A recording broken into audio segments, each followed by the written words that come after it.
முக்கியமான விஷயத்தை பற்றி நம்ம பேச போகிறோம். எதை பற்றி அப்படின்னு கேட்டிங்கன்னா, புற்றுநோய்கள் அப்படிங்கிறது வந்து நிறைய எக்கச்சக்கமாக இருந்துக்கிட்டே இருக்குது. அதை பற்றின ஒரு அவேர்னஸ் இருக்குன்னு சொல்லலாம், இல்லைன்னு சொல்லலாம். நம்ம என்ன பண்ணுறோம் அப்படிங்கிறது ப்ராக்டிக்கலாக பார்க்கும்போது அதுக்குள்ளே எக்கச்சக்கமான பிரச்சனைகளும் இருக்கலாம் அப்படின்னு சொல்லலாம். பட் அதில் குறிப்பாக வாய் புற்றுநோய் அப்படிங்கிறத பற்றி இன்றைக்கி நம்ம கண்டிப்பாக பேச போகிறோம். வாய் புற்றுநோய் குறித்து முகத்தாடை அறுவை சிகிச்சை மருத்துவர் டாக்டர் ஸ்ரீராம் அவர்கள் நம்மோடு கலந்திருக்கிறாங்க. நிலையத்திற்கு நேரலையாக நம்மோடு வந்திருக்கக்கூடிய மருத்துவரை அன்போடு வர இருக்கலாம். ஹலோ டாக்டர், வணக்கம். வணக்கம் சார். நலமா இருக்கீங்களா டாக்டர்? நல்லா இருக்கு சார். மிக்க மகிழ்ச்சி டாக்டர். பார்த்தீங்களா, ஆப்போசிட் ஆகிடுச்சு. எப்போவுமே பேஷண்ட்டை பார்த்து நீங்கள் கேட்பீங்க, எப்படி இருக்கீங்க, நலமா இருக்கீங்களா, என்ன ஆச்சு அப்படின்னு கேட்பீங்க. இன்றைக்கி நான் உங்ககிட்ட கேட்குறதுக்கு ஒரு பாக்கியம் எனக்கு கிடைச்சிருக்கு அப்படின்னு சொல்லலாம்னு நினைக்கிறேன். டாக்டர், இப்போது புற்றுநோய் அப்படிங்கிறதுல வாய் புற்றுநோய் அப்படிங்கிறது வந்து மிக அப்படியே கண்ணுக்கு பளிச்சுன்னு தெரியக்கூடிய ஒரு விஷயமா இருக்குது. அது வாய் புற்றுநோய் வந்து பொதுவாக வாய் சம்மந்தமான விஷயங்கள், அதில் இந்த பல் சார்ந்த விஷயங்கள், வாயின்னு வந்துட்டு போகிறதுக்கு பல்லு, உதடு, நாக்கு, அன்னம், கீழன்னம், மேலன்னம் அப்படின்னு எக்கச்சக்கமாக தொண்டை வரைக்குமே எல்லாமே இருந்துக்கிட்டு இருக்குது. இந்த செட்டு எப்படி இருக்குது, அதில் எப்படி இந்த வாய் புற்றுநோய் வருவதற்கான வாய்ப்புகள் ஏற்படுது? ஆக்சுவலாக இப்போது நம்ம ஐசிஎம்ஆர் அவங்களோட ரிசர்ச் படி பார்த்திங்கன்னா கூட டோட்டலாக இருக்கிற கேன்சரில் ஆல்மோஸ்ட் 11.30% வந்து ஓரல் கேன்சரே வந்து கான்ட்ரிபியூட் பண்ணுதுன்னே சொல்கிறாங்க. ஓகே. அந்த ஓரல் கேன்சர் காமனாக இருக்கிறது வந்து நாங்கள் வந்து 6S அப்படிங்கிறது வந்து நாங்கள் வந்து ஒரு ஃபார்முலா மாதிரி நாங்கள் வச்சுப்போம். என்னென்னா reason for oral cancer 6S. So ஒன்று வந்து ஃபஸ்ட்டு ஸ்மோக்கிங், அதுக்கப்புறம் ஸ்பிரிட்டு, அதுக்கப்புறம் ஸ்பைசஸ் லைக் குட்கா, அந்த அரிக்கா நட் மாதிரி இருக்கிற ஸ்பைசஸ்ஸு. ஓகே. அதுக்கப்புறம் வந்து ஷார்ப் டூத், அதுக்கப்புறம் வந்து ஒரு சிண்ட்ரோம் ஒன்று சொல்லுவோம் நம்ம, அது வந்து சிஃபிலிட்டிக் கிளாசைட்டிஸ்னு சொல்லுவோம். அதுக்கப்புறம் இன்னொன்று வந்து பிளம்பர் வின்சன்ஸ். 2 சிண்ட்ரோம் வந்து, ஸோ இந்த அவுட் ஆஃப் 6ல் 2 தவிர மீதி 4 வந்து நம்மளா செல்ஃப் இன்ஃப்ளிக்டிங்னே சொல்லிக்கலாம். நம்மளா அதை வர வச்சுக்கிற மாதிரியே தான் இருக்கிற மாதிரி இருக்கும். ஸோ இப்போ ஒரு ஷார்ப் டூத் இருக்குது அப்படின்னாலோ, இல்லை வந்து நம்ம சொன்ன மாதிரி ஸ்மோக்கிங்கோ, இல்லைன்னா வந்து அந்த போதைப்பொருள் யூஸ் பண்ணுறாங்கன்னா, அப்போ இருக்கிற வந்து கான்ஸ்டண்ட்டாக கண்டினியூஸ் இரிட்டேஷன் இருந்துகிட்டே இருக்கிறதுனால இது எல்லாத்துலேயுமே ஓரல் கேன்சரோட சான்சஸ் ஜாஸ்தி. Okay okay. இப்போ பேசிக்காக வந்து நமக்கு நல்லாவே தெரியும், போதைப் பொருட்களை பயன்படுத்தும் போது கண்டிப்பாக பாதிப்புகள் அப்படிங்கிறதே பொதுவாக இருக்கும். அதோட எக்ஸ்ட்ரீம் தான் வந்து நமக்கு ஒரு புற்றுநோய்க்கான ஒரு வழியாக அது பாதையை அமைச்சிரும், எதிர்மறையான ஒரு விஷயத்தை அமைச்சிரும் அப்படின்றது நல்லாவே தெரியும். ஆனால் இந்த விஷயம் பொதுவாக நம்ம பார்க்கும்போது பழக்கம் இல்லாதவர்களுக்கு கூட சில பேருக்கு வருவதற்கான வாய்ப்புகள் இருக்கு இல்லையா? குறிப்பாக பெண்களுக்கோ அல்லது மற்றவங்களுக்கோ வந்து ஒரு இளம் பருவத்திலேயோ கூட வருவதற்கான வாய்ப்புகள் இருக்குது. அவங்களுக்கு என்ன மாதிரியான காரணங்களால் வருவதற்கான? இப்போ நான் சொன்ன மாதிரி அந்த 6Sல இப்போ நீங்கள் ஸ்மோக்கிங்கும் ஸ்பிரிட் ஆல்கஹால் தவிர மீதி 2 இருக்கு இல்லைங்களா? ஆமாங்க. ஸோ அதில் வந்து பார்த்தீங்கன்னா ஷார்ப் டூத் ரொம்ப ரொம்ப காமனாக நடக்கிறது. அதாவது இந்த கீழ்த்தாட கடவாப்பல்லில் ஒரு பகுதி உடஞ்சிருந்தாலோ, இல்லைன்னா தேஞ்சி போய் உள்பகுதி வந்து ஷார்ப்பாக இருந்தாலோ, நாக்கு பேசுகிறப்போ நம்ம டங்கு வந்து மூவிங் மசில். ஸோ நம்ம பேசுகிறப்போ, தண்ணி குடிக்கிறப்போ, சாப்பிட்றப்போ நாக்கு மூவ் ஆகிட்டே தான் இருக்கும். அப்போ என்னென்னா அது படும்போது உரசிக்கிட்டே இருக்கும். இப்போ சாதாரணமாக ஒரு சின்னதாக கையில் ஒரு புண்ணாச்சுன்னா கூட நம்ம பாடி வந்து செல்ஃப் லிமிட்டிங்காக உடம்பு வந்து தானே ஹீல் பண்ணிக்கும். அதுதான் நம்ம உடம்புடைய பிக்கெஸ்ட் அட்வான்டேஜ். சரிங்க. பட் கண்டினியூஸாக அந்த டங்கு வந்து உரசிக்கிட்டே இருந்ததுன்னா பாடி ஹீல் ஆக அலோவ் பண்ணாது. ஸோ எப்போவுமே ஒரு அல்சர் இருக்குது, ஒரு புண்ணோ, வாய்க்குள்ள சின்னதாக நம்ம நார்மலாக வர ஸ்ட்ரெஸ்ஸில் வர புண்ணுலேருந்து எல்லாமே வந்து செல்ஃப் லிமிட்டிங். அதாவது அதிகபட்சம் மேக்ஸிமம் 1 வீக்லேருந்து 2 வீக்ஸ்க்குள்ளே தானாகவே ஆறிடும். ஓகே. பட் இப்போ இது வந்து தானாக ஆற நினச்சாலும் கூட இந்த ஷார்ப்பாக இருக்கிற சர்ஃபேஸ் வந்து அது ஆற விடாது. ஏன்னா அது உரசிக்கிட்டே இருக்கும் கண்டினியூஸாக இருக்கிறதுனால. ஸோ அப்போது ஷார்ப்பாக இருந்து உரசிக்கிட்டே இருந்ததுன்னா, லாங் ஸ்டாண்டிங்காக அந்த அல்சர் இருந்ததுன்னா அந்த மாதிரி இருக்கிற புண்ணு வந்து புற்றா மாறதுக்கு உண்டான வாய்ப்புகள் மிக அதிகம். Okay okay. அப்போ இந்த பற்கள் அமைப்பு, நீங்கள் அப்போ அந்த பற்கள் அமைப்புக்குள்ளே நிறைய சிக்கல் இருக்கிறதுக்கான வாய்ப்புகள் இருக்குன்னு பார்க்குறீங்க. அவசியம். அப்போ எந்தெந்த மாதிரியான நீங்கள் பேசிக்கலி பார்ப்பீங்க? பால் பற்கள்லேருந்து பெர்மனண்ட் பற்கள் வரைக்கும் ஆகி அதுக்கப்புறம் அந்த வயசு மேலே வரக்கூடிய விஷயங்கள் எல்லாம் இது எப்படி மாறுது? மேக்ஸிமம் எந்த மாதிரியான பற்கள் கட்டமைப்பில் இந்த மாதிரியான பாதிப்புகள் வருவதற்கான வாய்ப்புகள் இருக்குது? அதிகப்படியான காரணம் வந்து இந்த கடவாய்ப்பல், அந்த பின்னாடி இருக்கிற மோலார்ஸ்ன்னு சொல்லுவோம். நம்ம பெரிய பல், நம்ம அதிகமாக சூ பண்ணுற பல் இருக்கு இல்லைங்களா? அது வந்து பின்னாடி இருக்கக்கூடிய பல். ஸோ கடவாய்ப்பல்ல இருக்கிற ஷார்ப்னஸ் தான் மேலே டங்கோட சைடில் தான் ஃப்ரீக்வெண்ட்டாக மூவ் ஆகிட்டு இருக்கும். டிப்பு வர வர டங் வந்து ஒரு ட்ரையாங்கிள் ஷேப்பில் இருக்கும். பின்னாடி வந்து அகலமாக இருக்கிறதுனால ஃப்ரீக்வெண்ட்டாக நம்ம நகத்திறப்பெல்லாம் பட்டுக்கிட்டே தான் இருக்கும். ஸோ இது வந்து நம்ம எக்ஸ்ட்ரீமாக விடுறத விட சாதாரணமாகவே நம்ம என்ன சொல்லுவோம்னா, டென்டிஸ்ட்ரியாக இருந்தாலும் சரி, ஆர் எனி அதர் மெடிக்கல் இல்னஸாக இருந்தாலும் சரி, it is not painful, it is not expensive and it is not worrisome. ஆனால் டிலே மேக்ஸ் ஆல். கரெக்ட். சரிங்களா? ஸோ சின்னதாக ஒரு புண்ணு இருக்குது, ஒரு 10 days எனக்கு ஆறலை அப்படின்னா உங்களுக்கு பக்கத்துலேயே இருக்கிற எங்கேயாவது ஒரு டென்டிஸ்ட்டோ இல்லை உங்கள் ஜென்ரல் ஃபிசிஷியனோ யாராவது போய் பார்த்தீங்கன்னா அவங்களுக்கு சஸ்பெக்டடாக இருக்கான்றதை அவங்க சொல்லிவிடுவாங்க. சப்போஸ் அவங்க பார்த்து ஷார்ப் டூத் இருக்குது, நீங்கள் ஃபிசிஷியன் பார்க்குறீங்கன்னா பக்கத்தில் போய் டென்டிஸ்ட் போய் பாருங்கள், பல்லு ஷார்ப்பாக இருக்குன்னா அவங்க அதை மைல்டாக அந்த ஷார்ப்பாக இருக்கிறத ஸ்மூத்தன் பண்ணி விட்டாலே போதும். மேட்டர் ஆஃப் 5 மினிட்ஸ் கூட கிடையாது. அது ஸ்மூத்தன் பண்ணிவிட்டு அப்சர்வ் பண்ணி பார்த்துட்டு அதுக்கப்புறம் அந்த ஹீல் ஆகிடுச்சுன்னா வெல் அண்ட் குட்.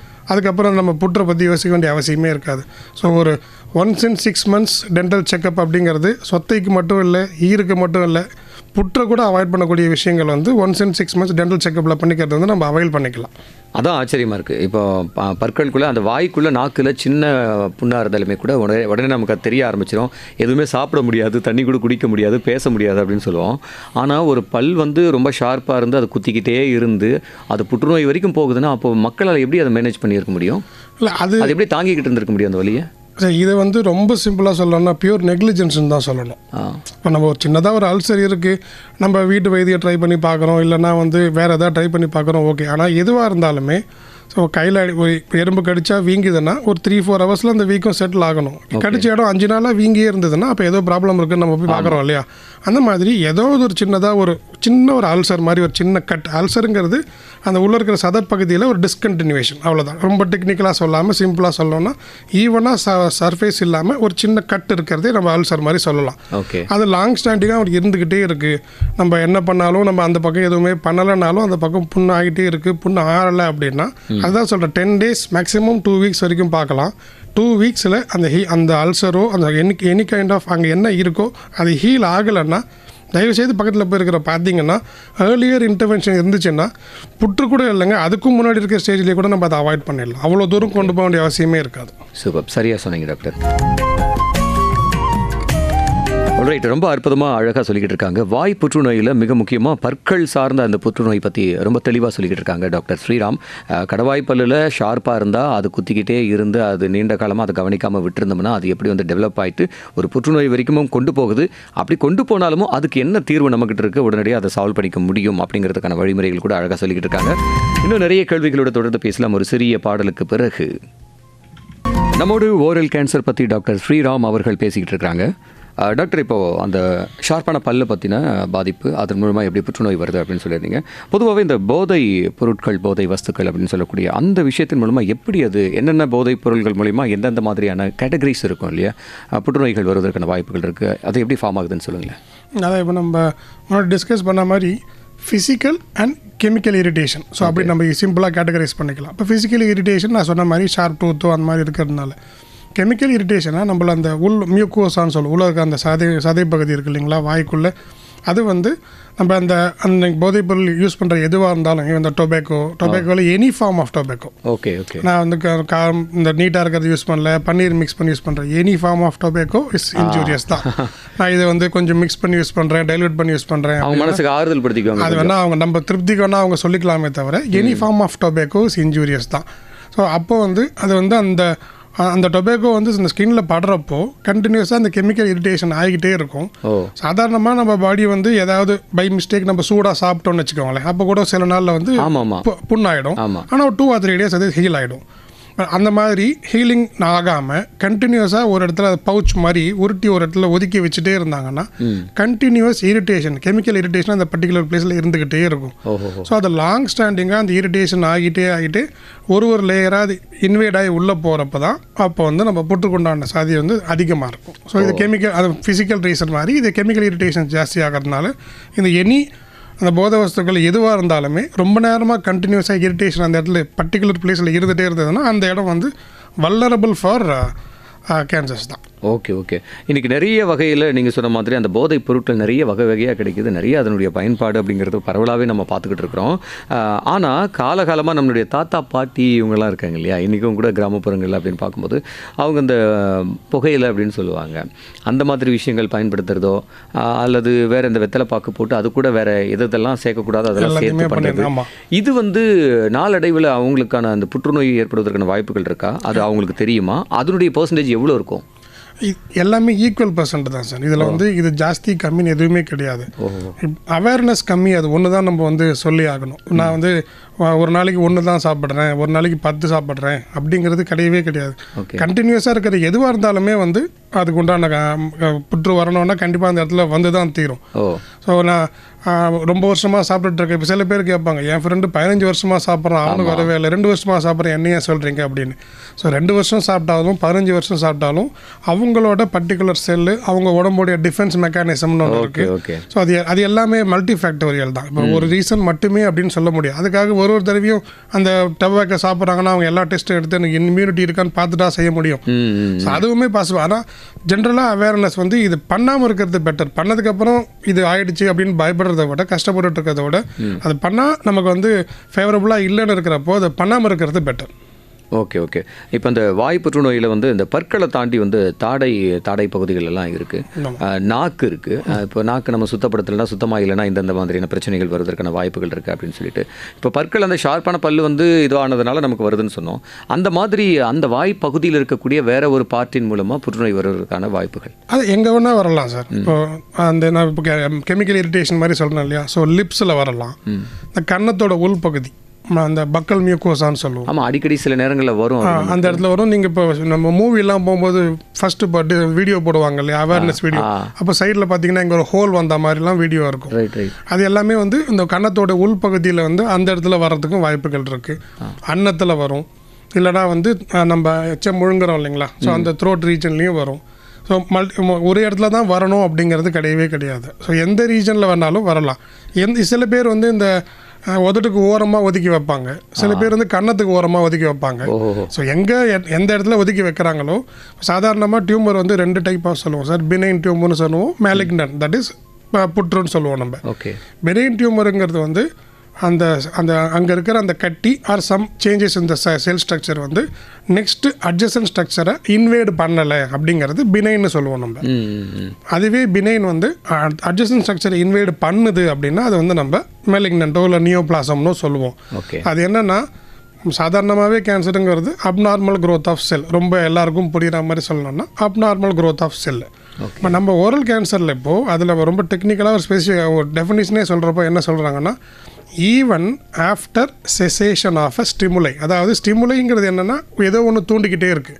அது இவங்க வைக்கிற அந்த புகையிலையோ ஏதோ ஒன்று, அந்த புகையிலையே சில பேர் வந்து பயத்தில் நிறுத்தினதுக்கு அப்புறமும் க்ரோத் டெவலப் ஆகுதுன்னா அது நியோபிளாசமாக இருக்கும். ஸோ நான் நிறுத்திட்டேன் வராதுன்னும் கிடையாது. ஸோ ஒரு தடவை இன்ஜூரி ஆச்சுன்னா அது அது அது பொட்டென்ஷியலாக டீப் லேயருக்கு பெனட்ரேட் ஆயிருந்ததுன்னா அவங்களுக்கும் வர வாய்ப்புகள் இருக்குது. அதனால் இது அதுக்காக தான் நான் முதல்ல சொன்னேன், நான் கம்மியாக தான் எடுத்துக்கிட்டேன், வர வாய்ப்புகள் இருக்குது இல்லை அப்படிங்கிறது இல்லை. அது better to avoid it. Okay doctor. Oral cancer, அதாவது வாய் புற்றுநோய் பற்றி டாக்டர் ஸ்ரீராம் அவர்கள் நம்மோடு பேசிகிட்டு இருக்காங்க. இந்த டாபிக் பற்றி உங்களுடைய நேரடியான பாதிப்பு குறித்தோ அல்லது அனுபவம் குறித்தோ, உறவினர்கள், வீட்டில் இருக்கிறவங்க அப்படின்னு சொல்லிட்டு ஏதாவது உங்களுடைய சந்தேகங்கள், கேள்விகள் இருக்குன்னா உடனடியாக நம்மளுடைய நேரலையில் இணைந்து உங்களுடைய சந்தேகங்களை தீர்த்து கொள்ளலாம். அதற்கான அழைப்பு எண்கள் 2499-101-4 மற்றும் ஒரு எண் 29860038. டாக்டர், பொதுவாக வந்து வயிற்றுக்குள்ளே ஏதாவது ஒரு பிரச்சனை அப்படின்னு சொன்னால் அது வாயில் காட்டும், நாக்கில் காட்டும், சின்ன சின்ன புண்ணு வரக்கூடிய அந்த அடிப்படையில் காட்டும் அப்படின்னு சொல்லுவாங்க. அப்போது ஒருவேளை வயிற்றுக்குள்ளவே ஏதாவது கேன்சர் இருக்குது சம்திங் அப்படின்னாக்கா அப்போ இந்த வாய் வழியாக அது காட்டுவதற்கான வாய்ப்புகள் இருக்குது சார். கேன்சர்னு மட்டும் இல்லை, ஆக்சுவலாக ஓரல் மேனிஃபெஸ்டேஷன் அப்படின்னு சொல்கிறது வந்து நிறைய டிசீஸுக்கு வந்து நீங்கள் வந்து ஓரல் மேனிஃபெஸ்டேஷன் பார்க்கலாம். லிங்க் இருக்குது, நிறையவே இருக்குது. டயபெட்டிஸ் பார்க்கலாம், எனி கேன்சர் ரிலேட்டட் பார்க்கலாம். நீங்கள் சொன்ன மாதிரி வயிறு உள்ளுக்குள்ளே புண்ணு இருந்ததுன்னா பார்க்கலாம். நம்ம பேட் பிரெத்தோ இல்லை அந்த ஹைலிடோசிஸ்ன்னு சொல்லுவோம், அந்த மாதிரி பார்க்கலாம். ஈவன் சில சிச்சுவேஷனில் ஹெச்ஐவி கூட நம்ம வந்து ஓரல் மேனிஃபெஸ்டேஷனில் ஐடென்டிஃபை பண்ண முடியும். ஸோ எல்லா மெஜாரிட்டி ஆஃப் டிசீசஸ் இப்போ வந்து ஓரல் மேனிஃபெஸ்டேஷன் எல்லாத்துக்குமே இருக்கிறது வந்து எல்லாம் ஈஸியாக ஐடென்டிஃபை பண்ண முடியுது. ஸோ இந்த ரீசனுக்காக உங்கள் ஃபிசிஷியன் ஆர் டென்டிஸ்ட் நியர்பை யார் இருந்தாலும் 1 in 6 months இதை நம்ம செக் பண்ணி தான் நம்ம இருக்குதான்னு பார்க்கணுன்ற அவசியம் இல்லை. காமன் ஜென்ரல் செக்அப் ஒரு 1 in 6 months பார்த்தாலே நம்ம வந்து anything which is earlier which is curable. Oral cancer அப்படிங்கிறது வந்து கண்டிப்பாக அது மிக கவனிக்க வேண்டிய முக்கியமான விஷயம். அதில் குறிப்பாக இப்போது எந்த நிலையில் வந்து ஒரு நோயாளி ஓரல் கேன்சர் சம்மந்தமாக உங்களை வந்து அணுகிறாங்க, அப்போ நீங்கள் எந்த மாதிரி ரியாக்ட் பண்ணுறீங்க, அதுக்கு எந்த மாதிரியான ட்ரீட்மெண்ட்டை ஸ்டார்ட் பண்ணுறீங்க? இது ரொம்ப முக்கியமான கேள்வி. ஏன்னா இப்போது பயாப்சிங்கிற வார்த்தை எல்லாருக்கும் ஒரு பயம் ஆயிடுச்சு. பயாப்சியா அப்படின்ட்டுன்னு. இப்போ எப்படி வந்து உங்களுக்கு பிளட் டெஸ்ட் பண்ணி சுகர் லெவல் எவ்வளோ இருக்குன்னு தெரிஞ்சால் தான் பிளட் டெஸ்ட் பண்ணால் தான் சுகர் லெவல் தெரியும். ஓகே. அந்த மாதிரி பயாப்சிங்கிறது அந்த பர்டிகுலர் ஏரியாவுடைய அந்த டிஷ்யூவை கட் பண்ணி எடுத்து நம்ம பரிசோதனை பண்ணி பார்க்குறப்போ அந்த செல்லில் புற்றுநோய்க்கு உண்டான மாற்றங்கள் இருக்கா இல்லையான்னு தெரியறது தான் பயாப்சியோட ப்ராசஸே தவிர பயாப்சி பண்ணுற எல்லாருக்கும் கேன்சர் இருக்கணுன்ற அவசியம் கிடையாது.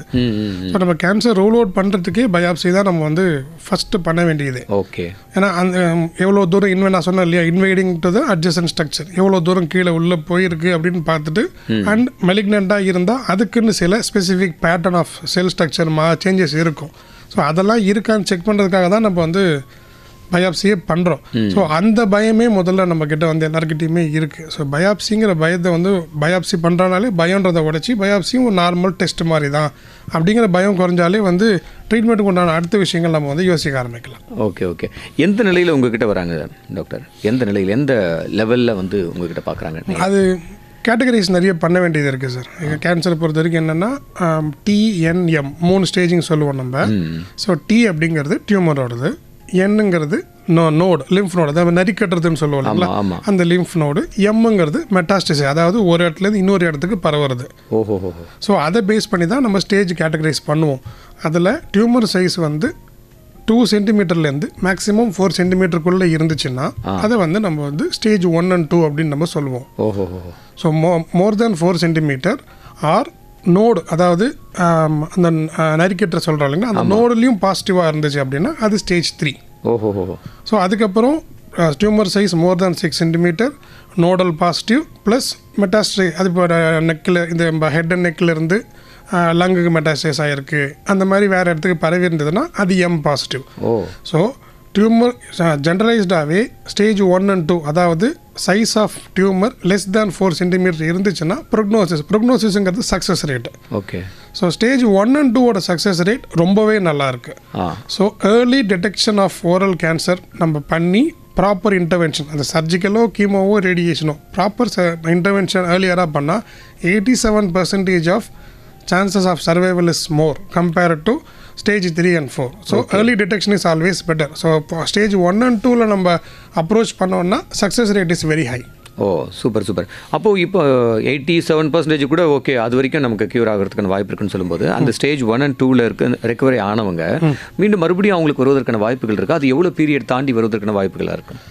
அது வந்து நம்ம அதுக்கு தான் நம்ம பீரியாடிக்கலாக PET ஸ்கேன் ஒன்று சொல்லுவோம். அது என்னென்னா வந்து பாசிட்ரான் எமிஷன் டோமோகிராஃபின்னு சொல்லுவோம். அது என்னென்னா நான் முதல்ல சொன்ன மாதிரி ஒரு அப்நார்மல் க்ரோத் ஆஃப் செல்லு தான் கேன்சர் இல்லைங்களா. அப்போது நம்மளோட உடம்புல வந்து ஒரு குளுக்கோஸ் மாலிகுலை வந்து உடம்புல செலுத்துவாங்க.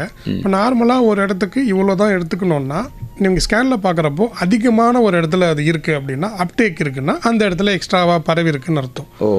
ஸோ நம்ம ஸ்டேஜ் 1 and 2 இருக்கிறப்போ நான் சொன்ன மாதிரி சர்ஜிக்கலாவோ இல்லை கீமோதெரப்பியோ ரேடியேஷன் தெரப்பியோ 3 எந்த தெரப்பி பண்ணாலும் ரெகுலர் ஃபாலோஅப்பில் இருந்து once in 6 months or once in year வந்து நம்ம பெட் ஸ்கேன் பார்க்குறப்போ அந்த இடத்துலையே எக்ஸ்ட்ரா இருக்கா இல்லை வேறு இடத்துல பரவி இருக்கான்றதை நம்ம பார்க்க முடியும். சப்போஸ் அப்படி ஃபாலோ பண்ணுறப்போ திருப்பி ரெக்கரன்ஸ் இருக்குது அப்படின்னா அப்போ அகைன் நம்ம வந்து அந்த சமயத்தில் திருப்பி இன்டர்வென் பண்ணுறதுக்கு சான்ஸ் இருக்குது.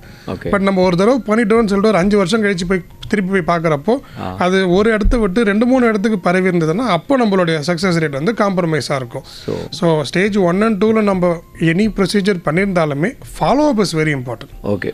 மினிமம் எவ்வளோ மாதத்துக்கோ அல்லது எவ்வளோ வருஷத்துக்கு ஒரு வாட்டி அந்த ஃபாலோ அப் தொடர்ச்சியாக பண்ணணும் டாக்டர்? 6 monthsக்கு ஒரு தடவை அவங்களோட ஆங்காலஜிஸ்ட், சர்ஜிக்கல் ஆங்காலஜிஸ்ட் நீங்கள் போய் பார்க்குறீங்க, ஆமாம் இல்லை கீமோதெரப்பி ரேடியேஷன் ஆங்காலஜிஸ்ட் பார்க்குறீங்கன்னாலும் அவங்க 6 monthsக்கு ஒரு தடவை பார்த்துட்டு அவங்க சஜஸ்ட் பண்ணுவாங்க. இப்போ நமக்கு வேணா ஒரு தடவை பெட் எடுத்து பார்த்துருங்க, இல்லை பிளைன் சிடி எடுத்து பாருங்கன்னு சொல்லுவாங்க.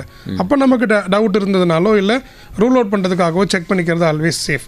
ஸோ ஒன்ஸ் இன் இயர் கூட நம்ம வந்து ஃபாலோ பண்ணுறதை நம்ம செக் பண்ணிக்கலாம். இன்னொன்று இப்போ நம்ம சர்ஜிக்கலாக பண்ணுறோன்னா நான் சர்ஜன் அப்படிங்கிறதுனால நான் சர்ஜிக்கலாக சொல்கிறேன். சர்ஜிக்கலாக பண்ணுறோன்னா சர்ஜரி பண்ணுற அன்றைக்கே அப்போவே வந்து ஆன் டேபிளே பயாப்சி செக் பண்ணி பார்ப்போம். அது ஃப்ரோசன் செக்ஷன் பயாப்சின்னு சொல்லுவோம் நம்ம. அது என்னென்னா வித்தின் 1 hour ரிப்போர்ட்டே கிடச்சிரும்.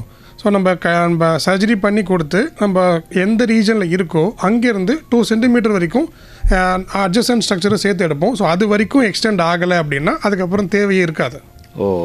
ஸோ நம்ம ப்ரொசீஜர் பண்ணும்போதும் பயாப்சி பண்ணுவோம். ஃபஸ்ட்டு வந்து கன்ஃபார்ம் பண்ணுறதுக்கு பயாப்சி பண்ணுவோம். பண்ணி முடிச்சுட்டு ப்ரொசீஜர் பண்ணதுக்கப்புறமா பண்ணது இந்த அஃபெக்ட் ஆன இடம் போக நார்மல் ஸ்ட்ரக்சர் எவ்வளோ தூரம் நான் அந்த அட்ஜசன்ட் ஸ்ட்ரக்சர் இன்வேட் ஆகும்னு சொன்னேன் இல்லைங்களா. ஸோ 2 சென்டிமீட்டர் வரைக்கும் நம்மளே செக் பண்ணி பார்த்து 2 சென்டிமீட்டர் வரைக்கும் அது எக்ஸ்டெண்ட் ஆகலை அப்படின்னா அதுக்கப்புறம் அது பரவத்துக்குண்டான வாய்ப்புகள் கம்மி அப்படிங்கிறதுனால அந்த பயாப்சியும் பண்ணி கன்ஃபார்ம் ஆனதுக்கப்புறம் தான் we will close. Okay doctor. Oral cancer, அதாவது வாய் புற்றுநோய், இதை பற்றி நம்ம டாக்டர் ஸ்ரீராம் அவர்கள் நம்மளோட பேசிகிட்டு இருக்கிறாங்க. நேயர்களுக்கு உங்களுடைய கேள்விகள் சந்தேகங்கள் இருந்துச்சுன்னா உடனடியாக நேரலையில் அழைத்து பேசலாம். அதற்கான அழைப்பு எண்கள் 2499-101-4 மற்றும் ஒரு எண் 2986-0038. டாக்டர், இப்போ ஸ்டேஜ் 3 அப்படின்ற அளவுக்கு அது போயிடுச்சு, அப்போ தான் நீங்கள் ஸ்க்ரீனிங் பண்ணீங்க அப்படின்னு சொன்னால் அவங்களுக்கு எந்த மாதிரியான ட்ரீட்மெண்ட்ஸ் இருக்குது, அதில் எவ்வளோ? கண்டிப்பாக ஸ்டேஜ் டி வந்துட்டாங்கன்னா பண்ண முடியாது அப்படின்லாம் கிடையாது. இப்போ நான் சொன்ன மாதிரி ஸ்டேஜ் 1 and 2னா சிங்கிள் மொடாலிட்டி, அதாவது ஏதாவது ஒன்று பண்ணலாம், சர்ஜரி பண்ணலாம், இல்லை ரேடியேஷன் பண்ணலாம், இல்லை கீமோ பண்ணலாம். பட் நீங்கள் ஸ்டேஜ் 3 போகிறப்போ அது வந்து காம்பினேஷன் மல்டி மொடாலிட்டி ட்ரீட்மெண்ட்னு சொல்லுவோம். மொடாலிட்டியே வந்து ஒரு மொடாலிட்டி மட்டும் இல்லாமல் ஸ்டேஜ் 1 and 2னா சிங்கிள் மொடாலிட்டி, 3 and 4னா மல்டி மொடாலிட்டி. ஓஹோ, சரிங்களா. இப்போ நம்ம ஸ்டேஜ் 3 இருக்கிறப்போ பண்ணியிருக்கோம் அப்படின்னா நம்ம வந்து மேக்ஸிமம் அமௌண்ட் ஆஃப் சர்ஜிக்கலாக ஃபஸ்ட் நான் பண்ணுறேன் அப்படின்னா ஃபஸ்ட் நம்ம சர்ஜரி பண்ணி முடிச்சுட்டு அதுக்கப்புறம் நம்ம திருப்பி செக் பண்ணி பார்த்து அப்போ தேவைப்பட்டுச்சுன்னா அப்போ வந்து கீமோவோ ரேடியேஷனோ ஃபாலோ அப் பண்ணிக்கலாம். ஸோ இது பண்ணவே முடியாது அப்படிங்கிறது கிடையாது. ஏன்னா சில சமயங்களில் வந்து இன்னாப்பரபிள் ஏரியாஸுக்காகவும் பரவலாம். அதாவது வந்து மசிலை சுற்றியோ இல்லைன்னா வந்து இந்த பிளட் வெசல்ஸ்ன்னு சொல்லுவோம் இல்லைங்க, ரத்த நாளங்கள் நம்ம பிரெயினுக்கு போகிறது இல்லை மேஜர் பிளட் வெசல் சுற்றி இன்கேஸ் ஆகிருந்ததுன்னா அதை நம்ம கட் பண்ணக்கூடாது. ஸோ அந்த மாதிரி சமயங்களில் சர்ஜிக்கலாக பண்ணுறதை விட மல்டி மொடாலிட்டி ஆப்ஷனாக நம்ம வந்து கீமோ ரேடியேஷன் நம்ம அந்த ஆப்ஷனையும் அவைலபிளாக யூஸ் பண்ணிக்கலாம். ஸோ அதுதான் ஏர்லியர் டிடெக்ஷன் 1 and 2ல் இருக்கிறப்பயே பண்ணிட்டோம் அப்படின்னா it is better. Okay okay. அதுக்காக ஸ்டேஜ் 3 வந்தால் வரவே வராதிங்கன்னு சொல்லல, still it is good. But prognosis பார்த்தீங்கன்னா 1 and 2க்கு அதிகமாக இருக்குன்னு சொல்கிறேன். இதில் ப்ரொக்னோசிஸே இல்லைன்னு சொல்லலை. இதுலேயும் சர்வைவல் ரேட் நல்லாவே இருக்குது. பட் நீங்கள் 3க்கு மேலே போனீங்கன்னா சர்வைவல் ரேட் சம்வேர் அரௌண்ட் 30-40 தான் இருக்குது. 1 and 2னா 87 நல்லாவே இருக்கும். ஸோ நல்ல நமக்கு ப்ரொக்னோசிஸ் நல்லா இருக்கிற சமயத்தில் பண்ணால் அவங்களுக்கும் அவங்களோட லைஃப் ஸ்டைல் சேஞ்சஸும் எதுவும் பெருசாக இருக்காது, காம்ப்ரமைஸ் லைஃப் இருக்க வேண்டிய அவசியம் இருக்காது இல்லையா. Okay doctor. ஓகே டாக்டர், ஒரு நேயர் நம்மோட இணைந்திருக்கிறாங்க, அவங்க இடத்துல பேசலாம். வணக்கம். வணக்கம், யார் எங்கிறது பேசுறீங்க? ஹலோ, வணக்கம் ஐயா, இணைப்புக்குள்ள வந்திருக்கீங்க. யார் எங்கிறது பேசுறீங்க? ஓகே, டாக்டர் கிட்ட பேசலாம் நீங்க உங்களோட கேள்விகள். ஹலோ, வணக்கம், சொல்லுங்க சார். சார் என்னுடைய மச்சானுக்கு வந்து கேன்சர், வாய் கேன்சர் சார். சரி சார். வாய் கேன்சர் வந்து அதை தானே சிகிச்சை பண்ணி எடுத்துட்டாங்க. சரிங்க சார். இப்போ வந்து உங்களுக்கு வந்து கரண்ட் வச்சுட்டு இருக்காங்க சார். இந்த கரண்ட் வச்சு ட்ரீட்மெண்ட் நடந்துட்டு இருக்கு. இப்போ ரேடியேஷன் தெரப்பி. சொல்லுங்க சார். சொல்லுங்க சார், ரேடியேஷன் கொடுத்துட்டு இருக்கீங்க, சொல்லுங்க. ஆமா, கரண்ட் வச்சு இப்போ ட்ரீட்மெண்ட் எடுத்துட்டு இருக்காங்க. அவங்களுக்கு வந்து ஆயுள் நீடிக்க வாய்ப்பு இருக்குதா? எப்படி உங்களுக்கு என்ன இது மாதிரி சிகிச்சை கொடுத்துட்டு தான் இருக்கணுமா கண்டினியூவா? இல்லை அப்படி இல்லை சார். இப்போது நான் தான் முதல்ல சொன்னேன், இப்போ அவங்க அவங்களோட மச்சான் வந்து என்ன ஸ்டேஜ்லேருந்து நீங்கள் அவங்கள வந்து நீங்கள் அந்த புற்றுநோயை கண்டுபிடிச்சிங்கன்னு ஒன்று இருக்குது. Okay sir. புற்று இருக்கிற இடம் முக்கியமானது ஒன்று இருக்குது, சரிங்களா. இப்போ அவங்க தாடையை நீங்கள் ஆப்ரேட் பண்ணாங்கன்னு சொன்னீங்க. சில சமயங்களில் சில இடங்களில் ஆப்ரேட் பண்ண முடியாத இடமா இருக்கும். அதனால தான் அவங்க வந்து கரண்ட் வைக்கிறதுக்காக உங்களுக்கு அனுப்பிச்சிருப்பாங்க. ஸோ இப்போ கரண்ட் வச்சு அது ஒரு நம்பர் ஆஃப் சைக்கிள்ஸ் இருக்கும். இத்தனை நாள் இத்தனை சைக்கிள், வாரத்துக்கு 5 நாள் இருக்கும், 2 நாள் கேப் இருக்கும், கண்டினியூஸாக ஒரு 4 வாரம் இருக்கும். ஸோ அது ஒரு சைக்கிள் இருக்கும். அந்த சைக்கிளை முடிச்சுட்டு அதுக்கப்புறமா ஒரு 6 months கழிச்சு மறுபடியும் ஒரு ஸ்கேன் எடுத்து பார்த்தீங்கல்ல முதல்ல, அந்த மாதிரி இன்னொரு ஸ்கேன் பார்க்க வேண்டியது இருக்கும். அப்போ தான் தெரியும் நம்ம அந்த புற்று கம்ப்ளீட்டாக சரியாயிடுச்சா அப்படிங்கிறது சார். சரி சார். அவங்க வந்து தாடையோடு சேர்த்து எடுத்துட்டாங்க சார். அந்த புற்றுநோய் இருந்துச்சு, தாடையோடு சேர்த்து அவங்க ட்ரீட்மெண்ட் எடுத்துட்டாங்க. எங்கிருந்து பதப்போது எடுத்து அது தாடையை வச்சாங்க. சரிங்க. இப்போ வந்து அவங்க பேச முடியல. டீக்குள்ள தான் எல்லாமே டேப்லெட் இது எல்லாம் உணவுகள்லாம் டீக்குள்ள தான் போகுது. லிக்விட் ஐட்டமா எல்லாம் கொடுத்துட்டு இருக்காங்க. இது அடுத்த ஸ்டேஜ் வந்து அங்கே பண்ணதெல்லாம் பிரைவேட்டா தான் பார்த்தோம். கிட்டத்தட்ட 3 லட்சம் 4 லட்சம் செலவாயிடுச்சு. சரிங்க. அவங்க பிரைவேட்ல இருந்து கவர்மெண்ட்டுக்கு அனுப்பிட்டாங்க. கவர்மெண்ட்ல இருந்து இந்த மாதிரி ட்ரீட்மெண்ட் எடுக்கணும், கண்டிப்பா ஒரு 2 மாசமா எடுக்கணும்னு சொல்லி கருத்திருக்காப்ல. சரிங்க. அவங்க இது வாழ்வு வந்து அவங்க வாழ்வ நீடிக்குமா எப்படி சார்? இல்லை சார், அது வந்து இது இது இப்படி தான் ஸ்பெசிஃபிக்காக நான் அப்படி சொல்லவே முடியாது. ஏன்னா நான் உங்களோட ரிலேட்டிவ் வந்து அவரோட எதுவுமே அந்த டீட்டெயில்ஸ் பற்றி எனக்கு தெரியாது, சரிங்களா? நான் எல்லாமே சொல்கிறது ஜென்ரலைஸ்டாக சொல்லிகிட்டு இருக்கேன். இந்த மாதிரி இருந்தால் இப்படி இருக்கும் அப்படிங்கிற ஜென்ரலைஸாக தான் சொல்கிறேன். இவரோட பர்டிகுலராக இவர் எந்த ஸ்டேஜில் இருக்காங்க, என்ன சர்ஜரி பண்ணியிருக்காங்க, நீங்கள் இப்போது இது ரேடியேஷன் எடுத்துக்கிறீங்கன்னு சொல்கிறீங்க இல்லையா? ரேடியேஷன் ஏன் எடுத்துக்கிறாங்க, எந்த ரீஜனில் திருப்பி அவங்களோட இப்போது வேறு இடத்துல இருக்குன்னு டவுட் இருந்தால் ரேடியேஷன் பண்ண சொல்லுவாங்க. ஸோ அந்த இடம் எப்படி இருக்குது, அது என்ன சைஸில் இருக்கிறத பொறுத்து தான் சார் அவருடைய ஃபியூச்சர் குவாலிட்டி ஆஃப் லைஃப் வந்து நம்ம டிசைட் பண்ண முடியும். ட்ரீட்மெண்ட் எல்லாமே அவங்களுக்கு வந்து லிக்விட் ஐட்டமாக தான் சார் போயிட்டு இருக்கு. இந்த மூக்கு வழியாக போகிறது லிக்விட் கூட அது வழியாக தான் போயிட்டு இருக்கு. ஆமாம், ஏன்னா ஒரு பகுதி நீங்கள் சர்ஜரி பண்ணியிருக்காங்கன்னு சொல்கிறீங்க இல்லையா? ஸோ அப்போ வந்து உங்களோட டங்கோட மூவ்மெண்ட்ஸும் ரெஸ்ட்ரிக்ட் ஆகிருக்கும். அதனால் இன்னொன்று வந்து நம்ம மூவ் பண்ணிகிட்டே இருந்தாங்கன்னா ஹீலிங்கும் டிலே ஆகும், ஓப்பன் ஆகிடுச்சினாலும் கஷ்டம். அதனால தான் உங்களுக்கு வந்து மூக்கு வழியாக டியூப் கொடுத்துருப்பாங்க. இது எல்லாமே இப்போ இந்த கரண்ட் கொடுத்துட்ருக்காங்கல்ல, அது முடிஞ்சு ஒரு ஸ்கேன் பண்ணி பார்த்து வேறு எங்கேயும் க்ரோத் இல்லை அப்படின்னா கொஞ்சம் கொஞ்சமாக ஒரு ரெக்கவர் ஆகிறதுக்கு வாய்ப்புகள் நிறைய இருக்குது சார். சரிங்கய்யா, நீங்கள் ஒன்றும் பயப்பட வேண்டியதில்லை. மருத்துவர் இடத்துல அதே மருத்துவ இடத்துல அழகாக ட்ரீட்மெண்ட்டு மட்டும் தவறாமல் எடுத்துக்கிட்டே இருங்க. நல்ல விதமாக நல்ல ஒரு ரிசல்ட் உங்களுக்கு கிடைக்கிறதுக்கான வாய்ப்புகள் இருக்குங்க. நன்றிங்கய்யா. ஓகே டாக்டர், இது வந்து இப்போது அவர் சொன்ன அந்த கேஸ்லேருந்தே பார்க்கும்போது அந்த தாடை பகுதியில் வந்து இது பண்ணிகிட்ருக்காங்க, எடுத்துட்டாங்க, ஆப்ரேட் பண்ணியிருக்காங்க, இந்த மாதிரி லிக்விட் வழியாக அவர் சாப்பிட்டுருக்காரு அப்படின்னு சொல்லும்போது அது தொடர்ச்சியாக அவங்க கண்டிப்பாக கேர் எடுத்து பண்ணி தான் ஆகணும் இல்லைங்களா? அதான் அப்போ நான் இப்போ அவர் சொல்கிறபடி நான் சொன்னேன் இல்லையா மல்டி மொடாலிட்டின்னு, அப்போ அவர் ஸ்டேஜ் 3 இருந்திருப்பாங்க. ஓ, புரியுதா உங்களுக்கு? புரியுது. இப்போ தாடை கட் பண்ணி எடுத்துட்டு அதுக்கப்புறமும் வந்து நமக்கு செகண்டரி க்ரோத் இருக்குது, இல்லைனா சஸ்பெக்டட் ஆஃப் செகண்டரி க்ரோத்து, இல்லைன்னா இன்ஆக்சசிபிள் ஏரியாலையும் சில கேன்சர் செல்ஸ் இருக்குது அப்படின்னா தான் நம்ம வந்து மல்டி மொடாலிட்டிக்கு நம்ம போவோம். ஓகே, சர்ஜரியும் பண்ணிவிட்டு அவங்க ரேடியேஷனும் போகிறாங்க அப்படின்னா அப்போ வந்து அவருடைய ஸ்ப்ரெட்டு மேபி எக்ஸ்டெண்டடாக இருக்கலாம், இல்லை அதர் ஏரியாஸும் இருக்கலாம். நான் இதுதான் முதல்ல இருந்தே சொல்லிட்டு இருந்தேன். இப்போ அவர் வந்து டங்கு கீழே தான், நாக்கு கீழே தான் ஆச்சுன்னு சொன்னார். ஆமாம். ஸோ இது வந்து மெஜாரிட்டி ஆஃப் ரீசன் வந்து ஷார்ப் டூத்தாக இருந்திருக்கலாம். புரியுதுங்களா? புரியுதுங்க. ஸோ அது வந்து நான் தான் முதல்ல சொன்ன மாதிரி 2 weeks டைம்லேயே அவங்க பார்த்து earlier the detection better the result. Okay doctor. நம்மோடு வாய் புற்றுநோய் குறித்து முகத்தாடை அறுவை சிகிச்சை மருத்துவர் டாக்டர் ஸ்ரீராம் அவர்கள் பேசிக்கிட்டு இருக்காங்க. நேயர்கள், இந்த நேரலையில் உங்களுடைய கேள்விகள் சந்தேகங்கள் குறித்து ஏதாவது கேட்கணும் டாக்டர் கிட்ட அப்படின்னு சொன்னால் அதற்கான அழைப்பெண்கள் சொல்ல நோட் பண்ணிக்கோங்க. 2499-101-4 மற்றும் எண் 2986-0038. டாக்டர், இப்போ வெரி பேசிக்காக நம்ம இந்த ஓரல் கேன்சர் அப்படிங்கிறது, வாய் புற்றுநோய் அப்படிங்கிறதுக்கு வந்து போதைப்பொருள் பழக்க வழக்கம் உள்ளவங்க இல்லாதவங்க எப்படி பார்த்தாலுமே அவங்களுக்கு பேசிக்கான அறிகுறியாக என்னென்னலாம் தென்படுவதற்கான வாய்ப்புகள் இருக்குது? உடனடியாக அறிகுறி அந்த மாதிரி தென்படுது, எனக்கு ஒரு டவுட்டாக இருக்குது அப்படின்னு எப்போ அவங்களுக்கு தோணும், அப்போ உடனே அவங்க பண்ண வேண்டிய டெஸ்ட் என்ன? இது ரொம்ப முக்கியமானது. ஆக்சுவலாக வாய் எரிச்சல் இருந்துக்கிட்டே இருக்கிறது. ஓகே, கொஞ்சம் காரம் சாப்பிட்டா கூட அதிகமான எரிச்சல் இருக்கிறது. இல்லைன்னா ஏதாவது ஒரு சின்னதாக வந்து ஒரு அல்சர் மாதிரி ஒரு சின்ன ஸ்பாட் இருக்குது, 1 வாரம் ஆச்சு, 10 நாள் ஆச்சு, 2 வாரம் ஆச்சு, அதுக்கப்புறம் ஆறலை அப்படின்னா அப்போ வந்து ஒரு சின்ன அலாம். அது இருக்குன்னு நான் சொல்ல வரல, இருக்கலாம், இல்லை இல்லாமையும் இருக்கலாம். ஸோ அது ஒரு தடவை போய் செக் பண்ணி பாருங்கள். அவங்க வந்து இன்னொரு ஏதாவது மெடிசின்ஸோ கொடுத்து ஹீல் ஆக தான் செக் பண்ணி பார்த்து அதுக்கப்புறமும் ஹீல் ஆகலைன்னா பயாப்சி பண்ண வேண்டியது இருக்கும். அதுக்கப்புறம் தான் நம்ம டிசைடே பண்ண முடியும் அதுக்கு புட்ரா இல்லை நார்மலாக வந்திருக்கிற ஒரு சின்ன அல்சரா அப்படிங்கிறது. Okay doctor. இப்போ சில புற்றுநோய்களுக்கு வந்து வேக்சினேஷன் அப்படிங்கிறது வந்து இருக்குங்க. அதாவது பெண்களுக்கெல்லாம் அந்த கர்ப்பப்பை வாய் புற்றுநோய் இந்த மாதிரிலாம் இருக்கும்போது இந்த வாய் புற்றுநோய்க்கு வந்து ஏதாவது இருக்குங்களா தடுப்பூசிகள்? இல்லை, இப்போ நம்ம சர்விக்கல் கேன்சர், கர்ப்பப்பை வாய் புற்றுநோய் வந்து அதனுடைய அந்த மேஜர் ரீசன் வந்து ஹெச்பிவி, ஹியூமன் பேப்பிலோமா வைரஸ்ன்னு சொல்கிறோம். ஸோ அதுக்கு வந்து நம்ம வேக்சின் டைரெக்டாக கொடுக்க முடியும்.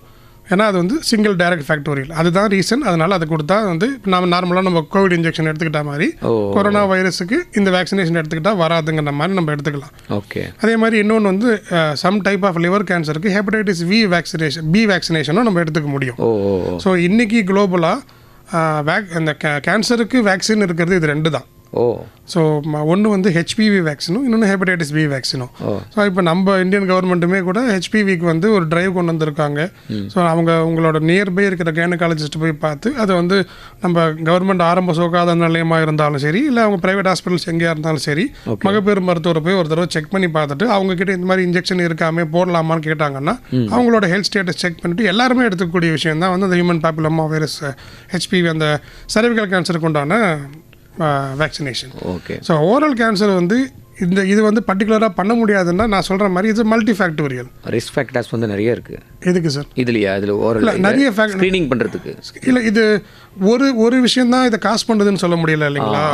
இப்போ நம்ம ஹியூமன் பேப்பிலோமா வைரஸ் தான் காசு பண்ணுதுன்னா ஹியூமன் பேப்பிலோமா வைரஸ்க்கு உண்டான நீங்கள் வேக்சினேஷன் கொடுத்துட்டிங்கன்னா அது வர்றப்போ பாதுகாப்பு நம்ம இருந்ததுன்னா பிரச்சனை இல்லை. ஓகே. பட் இது வந்து இந்த ரீசன் தான் இருக்குன்னு சொல்ல முடியாது இல்லைங்களா? ஸோ மல்டி ஃபேக்டர்ஸ் இருக்கிறதுனால ஒவ்வொரு ஃபேக்டர்ஸுக்கும் ஒரு இன்ஜெக்ஷனாக நான் கொடுத்துட்ருக்கவும் முடியாது. ஸோ அதுக்கேற்ற மாதிரி நீங்கள் ஏன்னா ஒவ்வொன்றுத்துக்கும் நீங்கள் இப்போ கேன்சர் செல்ஸ் இருக்குன்னா அது ஒவ்வொரு செல்ஸுக்கும் டிஎன்ஏஸ் இருக்கும். ஸோ அதை நம்ம டார்கெட் பண்ணி தான் பண்ண வேண்டியது இருக்கும். ஸோ இது எப்படி இதோடைய ஸ்ட்ரக்சர் என்னன்னு தெரியணும். ஒவ்வொரு ரீசனுக்கும் ஒன்று மாறி இருக்கும். அதனால் இதில் வேக்சினேஷன் இன்றைக்கி கஷ்டமாக இருக்குது. ஃப்யூச்சரில் அதுவும் வந்தால் வில் பி ஹாப்பி. ஓகே, மகிழ்ச்சி. அது வருவதற்கான வாய்ப்புகள் இருக்கணும் அப்படின்னு நம்ம நினைக்கலாம். அடுத்த நேயர் நம்மோட பேசுகிறாங்க. வணக்கம், யாருங்கிறது? வணக்கம் ஐயா. வணக்கம் சார், சங்கர் பேசுறதுக்கு வணக்கம். டாக்டருக்கு வணக்கம். வணக்கம், டாக்டரோட பேசலாம். நீங்கள் சொல்லுங்கள் சார். இந்த குடல் புழு நீக்கத்தினால கூட அது வர்றதுக்கு உண்டா சார்? அது அதான் சார், இப்போ குடல் புண்ணு இருந்தாலும் எங்கள் உடம்புல எந்த பகுதியில் புண்ணு இருந்தாலும் அல்சர்னு சொல்கிறோம் இல்லைங்களா? ஆமாம். நெஞ்செரிச்சல், குடல் புண்ணு எதுவாக இருந்தாலும் அவங்களுக்கு எதுவாக இருந்தாலும் பாடி வந்து ஹீல் ஆகணும். அதாவது ரொம்ப சிம்பிளாக சொல்லணும்னா எங்கள் ஹெல்த் அப்படிங்கிற டிபார்ட்மெண்ட்டு ஸ்பெல்லிங்லேயும் ஹீலுங்கிற வார்த்தைக்குள்ளே தான் அடங்கியிருக்கு. ஸோ நான் பாடி சாதாரணமாகவே ஒரு சின்ன ஏதாவது ஒரு ஆல்ட்ரேஷன்ஸ் இருந்ததுன்னா உடம்பு வந்து தானாக சரிப்படுத்திக்கும். அதையும் பாடி சரிப்படுத்திக்க முடியாமல் ஒரு எக்ஸ்டெண்டுக்கு போகுது அப்படின்னா அப்போ வந்து அதை நம்ம வந்து கண்டிப்பாக செக் பண்ணி தான் ஆகணும். அது குடல் வாயில் இருந்தாலும் சரி, குடல் உள்ள புண்ணு இருந்தாலும் சரி, கொலோரெக்டல் கேன்சரு இல்லை ஈசோஃபேஜஸ் கேன்சரு, அது எதுவாக இருந்தாலுமே ரொம்ப நாளாக ஆறாமல் இருந்துச்சுன்னா அதுக்கு வாய்ப்புகளும் அதிகமாக இருக்க தாங்க செய்யுது. அது சின்ன சின்ன ஒரு கட்டி எங்கன்னா ஒரு இதில் வருதுறான்னா அது பெருசாகாது அப்படியே இருந்தால் அதெல்லாம் ப்ராப்ளமா சார்? இல்லை சார், எல்லா கட்டியுமே கேன்சர்னு நான் சொல்லலை, புரியுதுங்களா? குட்டி பாலிப்ஸ்ன்னு சொல்லுவோம், குட்டி அல்சர்னு சொல்லுவோம், சரிங்களா? ஸோ எல்லா கட்டியுமே கேன்சராக இருக்க வேண்டிய அவசியம் கிடையாது. ஆனால் ரொம்ப நாளாக ஹீல் ஆகாமையோ இல்லை அது உங்களுக்கு கண்டினியூஸாக அந்த ட்ரபிள் கொடுத்துட்டே இருந்ததுன்னா அப்போவும் அது கேன்சர்னு சொல்லாமல் அதையும் பயாப்சி பண்ணி பார்த்து கேன்சராக இருந்தால் மட்டும்தான் அதை பற்றி நான் பேசிகிட்டு இருக்கேன் இப்போது. ஸோ எந்த சின்ன புண்ணாக இருந்தாலும் இது கேன்சராக இருக்குமோ, எனக்கு ஒரு 4 நாளாக வயிறு வலிக்குது கேன்சராக இருக்குமோ, எதை காரமாக சாப்பிட்டா வயிறு எரியுது அது கேன்சராக இருக்கும், அப்படி யோசிக்க வேண்டிய அவசியம் இருக்காது. ஏன்னா இது அவேர்னஸ் ப்ரோக்ராம் தவிர பயமுறுத்துகிற ப்ரோக்ராம் கிடையாது. Okay sir, thank you sir. அதெல்லாம் சார், நன்றிங்க. டாக்டர், இப்போ நம்ம நிறைவு பகுதிக்கு வந்துகிட்டு இருக்கோம். இப்போ மக்களுக்கு வந்து சரியான ஒரு விழிப்புணர்வு, முன்னெச்சரிக்கை நடவடிக்கை அப்படிங்கிற ஒரு அடிப்படையில் இப்போ பொதுவாக நம்ம இந்த போதைப் பொருட்கள் பயன்படுத்துவதன் மூலமாக நேரடியாக நமக்கு அதுக்கான பாதிப்புகள் வருவதற்கான வாய்ப்புகள் இருக்குது. அது நாமளே கூட தெரிஞ்சுக்கும், நான் இதை பண்ணேன் அதனால தான் எனக்கு அது ஏதோ சம்திங் அப்நார்மலாக இருக்குது, நான் போய் டெஸ்ட் பண்ணிக்கிறேன் அப்படின்னு சொல்லலாம். இப்போ எதுவுமே பழக்கமே இல்லாதவங்களுக்கு திடீர்னு அவங்களுக்கு வருது இல்லைங்களா? அப்போ அவங்க வந்து இந்த மாதிரியான இந்த வாய் புற்றுநோய் வருவதற்கு நமக்கே தெரியாமல் வருவதற்கான வாய்ப்புகள் இதெல்லாம் வழி இருக்குது. அப்போ இப்படிலாம் இருந்தோம்னா சரி பண்ணிக்கலாம், கரெக்டாக இருந்துக்கலாம், ஒரு அவேர்னஸாக இருந்துக்கலாம்னா என்னென்னலாம் பண்ணணும், பண்ணக்கூடாது? இதில் ரொம்ப முக்கியமான விஷயம் இந்த பேசிவ் ஸ்மோக்கிங். நான் ஸ்மோக் பண்ண மாட்டேன், பக்கத்தில் இருக்கிறவங்க ஸ்மோக் பண்ணாங்க அப்படின்னா அதுவும் கன்சிடர் அஸ் அ ஸ்மோக்கிங் தான். ஓகே. ஸோ நான் வந்து வாயில் வச்சு இழுத்தா மட்டும்தான் ஸ்மோக்கிங்னே கிடையாது. ஏன்னா எப்படியா இருந்தாலும் உங்கள் சுவாச பைக்குள்ளே தான் போகுது, உங்கள் லங்ஸ்குள்ளே தான் போகுது. ஸோ அப்போ வந்து என் நண்பர் தான் பிடிச்சிட்டு இருந்தாரு, அதனால் நான் எதுவும் பண்ணல, எனக்கு வராதுன்னா கண்டிப்பாக அந்த மாதிரி கிடையாது. அதை வாயில் வைக்கிறதுனால பரவுறது கிடையாது, அந்த புகை உள்ளுக்குள்ளே போகிறதுனால. வாயில் வைக்கிறதுனால வாயில் வரும், உள்ளே இருக்கிறதுனால லங்ஸில் வரும். அவருக்கு 2 இடம் பாதிக்க வாய்ப்பு இருக்கு, உங்களுக்கு ஒரு இடத்துல வர பாதிப்பு இருக்கு. ஸோ ஆனால் பாதிப்பு எப்படியுமே இருக்குதான் செய்யுது. உள்ள இன்ஹேல் பண்றதுனால லங்ஸுக்கு இருக்கும், அவர் வாயில வச்சு பண்றதுனால அந்த நிக்கோட்டின் அந்த டொபேக்கோ இருக்கிறதுனால அந்த இடத்துல வரதுக்கு வாய்ப்புகள் உண்டு. இது நம்ம உள்ள சுவாசிக்கிறதுனால லங்ஸுக்கு உண்டான சான்சஸும் ஜாஸ்தி. இன்னொன்று, லங்ஸில் இருந்ததுன்னா மெட்டாஸ்டேஸ் சொன்ன இல்லையா, ஒரு இடத்துல பரவுறது, அது வந்து லங்ஸ்லேயோ இல்லை பிரெஸ்ட்லேயோ இருந்ததுன்னா அடுத்து பரவக்கூடிய இடம் ஜா கேன்சராக தான் இருக்கும். ஸோ மெட்டாஸ்டேஸ் ஆகிறது. ஸோ ரீசனே இப்போ ஏன்னா பிரைமரி எந்த ரீஜன் ஃபர்ஸ்ட் இருக்கிறது பிரைமரி, அதுக்கப்புறம் வருது secondary area. So primary area எங்கே இருந்தாலும் இங்கே ஹெட் அண்ட் நெக் ரீஜன் க்ளோஸாக இருந்துச்சுன்னா ஜா கேன்சர் வரதுக்கு உண்டான சான்சஸ் ஜாஸ்தி. அதனால ப்ரீடிஸ்போசிங் ஃபேக்டர்ஸாக நான் சொன்ன இந்த போதைப் பொருட்கள் அவாய்ட் பண்ணிட்டா பிரைமரி சான்சஸும் இல்லை, செகண்டரி சான்சஸும் இல்லை. ஸோ ஹெல்த்தி ஹாப்பி லிவிங்காக இருக்கலாம். So always say no to drugs. இதுதான் வந்து டேக் ஹோம் மெசேஜ். அவர் எனி ஃபார்ம், அது வந்து இன்ஹேலாக இருக்கலாம், இல்லை நான் வந்து அந்த எலக்ட்ரிக்கல் நான் ட்ரை பண்ணுறேன், அது எனக்கு ஸ்மோக்கெல்லாம் வராது அப்படின்லாம் இப்போ நிறைய இருக்கு, நிறைய பண்ணிட்டு இருக்காங்க. ஸோ நான் என்னை பொறுத்த வரைக்கும் என்ன சொல்லுவேன்னா, ஒரு பாட்டிலில் ஒரு ட்ராப் விஷம் கொட்டினாலும் ஒரு விஷம் பாட்டில் தான். விஷத்துல ஒரு டிராப் தண்ணி கொட்டினாலும் any form of poisonous poison தான். பாய்சன் தான், கரெக்ட். ஸோ அந்த மாதிரி நீங்கள் எனி ஃபார்ம் ஆஃப் இந்த ப்ளஷருக்காக எடுத்துக்கிறேன்றதுக்காக என்ன எடுத்தாலும் டெஃபினட்டாக it is going to end up with trouble தான். ஓகே டாக்டர், சூப்பராக சொன்னீங்க. Thank you so much doctor. உங்களோட பொன்னான நேரத்தை இந்த நாளில் வாய் புற்றுநோய் குறித்த நிறைய டீப்பான விஷயங்கள் எல்லாம் சொன்னீங்க. எப்படி வருமுன் காப்பதே சிறந்தது அப்படிங்கிறதுக்கும் ரொம்ப அழகாக சொல்லியிருக்கீங்க. Thank you so much doctor. Thank you sir. Thank you. Doctor Sriram அவர்கள் வாய் புற்றுநோய் குறித்து நம்மக்கிட்ட நிறைய விஷயங்கள் சொல்லியிருக்கிறாங்க. ஆனால் நாம் என்ன பண்ணுவோம், பொதுவாகவே மனிதர்களுடைய மனநிலை அப்படிங்கிறது வந்து நல்லதையெல்லாம் இந்த காதில் வாங்கி அந்த காதில் விட்டுட்டு போய்கிட்டே இருப்போங்க, நேரம் கிடையாது அப்படின்ற மாதிரிலாம் நிறைய பேர் யோசிப்பாங்க. பட் அப்படி கிடையாது. ஃபார் எக்ஸாம்பிள் இப்போ சார் சொன்னார், கண்டிப்பாக இப்போ வந்து புகைப்பிடிப்பவர்கள் அவங்க பிடிக்கிறதுனால அவங்களுக்கு தான் பாதிப்புன்னு கிடையாது, பக்கத்தில் இருக்கிற நமக்கும் கண்டிப்பாக பாதிப்பு, அது யாராக இருந்தாலுமே பக்கத்தில் அப்படின்னு சொல்லும்போது, நேற்று எனக்கு நடந்த ஒரு விஷயம் என்ன அப்படின்னு கேட்டிங்கன்னா, நான் ஒரு பெட்டி கடையில் நிற்கிறேன். அந்த பெட்டி கடையில் வந்துட்டு ஒருத்தர் வந்து வாங்கிட்டாரு, புகைச்சிக்கிட்டு இருக்கிறாரு. பொதுவாக பொது இடங்களில் புகைப்பிடித்தல் வந்து தவறு, குற்றம் அப்படிங்கிறது இருக்குது. ஆனால் அவர் அதே இடத்துல நின்றுக்கிட்டு புகைப்பிடிச்சிக்கிட்டே இருக்கிறாரு. நான் வந்து ஒரு ஊடகத்தில் பணிபுரிவதன் காரணமாக எனக்கு அது பழக்கமும் இல்லாத காரணமாக நான் உடனடியாக அந்த இடத்துல சொல்லிவிட்டு, சார் நீங்கள் பொருளை வாங்கிட்டீங்கன்னா அப்படி போயிடுங்க, தனியாக போயிடுங்க, ஓரமாக போயிடுங்க, இது தவறு, இது எனக்கு பிரச்சனை அப்படின்னு நான் சொல்லிட்டேன். அந்த மாதிரி என்னோட ரெக்வஸ்ட் என்ன அப்படின்னு கேட்டிங்கன்னா, பெட்டி கடைகள்லையோ இல்லை பொது இடங்கள்லையோ பப்ளிக் இருக்கக்கூடிய இடங்கள்லையோ தயவு செஞ்சு இப்படியான விஷயங்களை வந்து தவிர்க்கிறது பொது நலத்துக்கும் பொது மக்களுக்கும் அது ஒரு நல்ல விஷயம், உங்களுக்கும் நல்ல விஷயம் அப்படிங்கிறது தான். இன்னொன்று என்னென்னா அப்படின்னா, நிறைய பேர் வந்து வருமுன் காப்பதே சிறந்தது, எனக்கு வந்து ஒரு பிரச்சனையும் கிடையாது, நான் வந்து நல்லா தான் இருக்கிறேன், எனக்கு இது வரைக்கும் ஹாஸ்பிட்டல் பக்கமே போனது கிடையாது அப்படின்னு சொல்லும்போது, அப்போ தான் இன்னும் கூடுதல் கவனத்தை நம்ம எடுத்துக்கணும் அப்படின்னு நினைக்கிறேன். ஏன் அப்படின்னு கேட்டிங்கன்னா, சில நோய்கள் மருத்துவர்கள் பொதுவாகவே சொல்லக்கூடியது என்ன அப்படின்னா, உங்களுடைய பழக்க வழக்கங்கள் மூலமாக அது வந்து சில அறிகுறி இருக்கும், சில பாதிப்புகள் இருக்கும், அது அமைதியாக காமாவே இருக்கும், காமாக டெவலப் ஆகிக்கிட்டே இருக்கிறதுக்கான வாய்ப்புகள் கூட இருக்குது அப்படின்னு சொல்கிறாங்க.